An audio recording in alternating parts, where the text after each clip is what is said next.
G'day there, it's Johnny Mack here. I'm going to build a Telecaster and we'll really make it a killer guitar.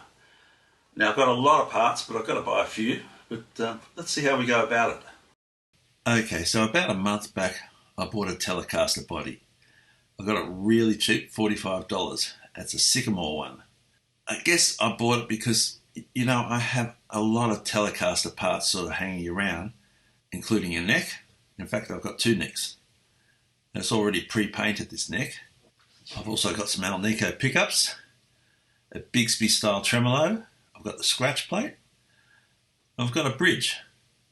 So I want to make a real vintage style butterscotch Telecaster. And I think these are the parts to do it with. The bridge is a real vintage style bridge with brass saddles. The pickguard's a real vintage style one, sort of tortoiseshell.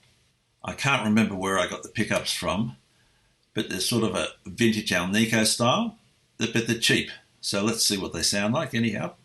And this is a Bigsby copy tremolo, but I've used them on other guitars and they're actually quite good. And I have a Damasio input jack. So one of the things I'm trying to do is actually season this guitar body. And how I'm doing it is basically leaving it out in the sun during the day. I really want to dry it out and harden the wood so that we don't get a really mushy tone, which is what I'm really worried about with this guitar.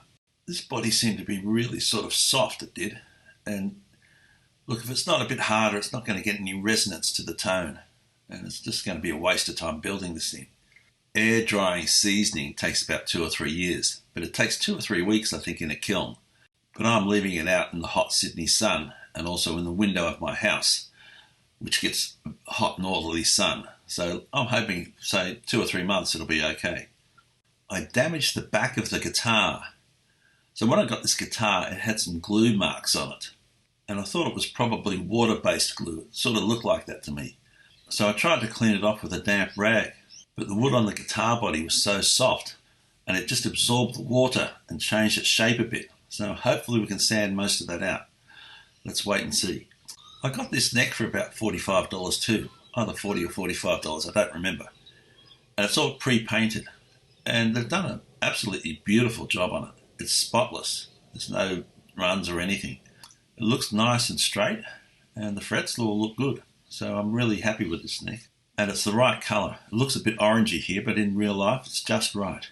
I think I've got some tuners off an old guitar, which I'll try and fit to this. If they work, that's great. If they don't, I'll buy some new ones. I have a couple of these tremolos, so that's why I'm using this on this guitar. Same with the pickups and the pickguard. They've just been hanging around for years. The same with the bridge. It's been hanging around for ages, so it's a good idea to use it on a guitar like this. I don't have the plate for the switch and the volume and tone control, so I'll need that. I don't have a Telecaster switch either, but I've got a really good Strat switch, and I might use that and do some sort of alternate wiring.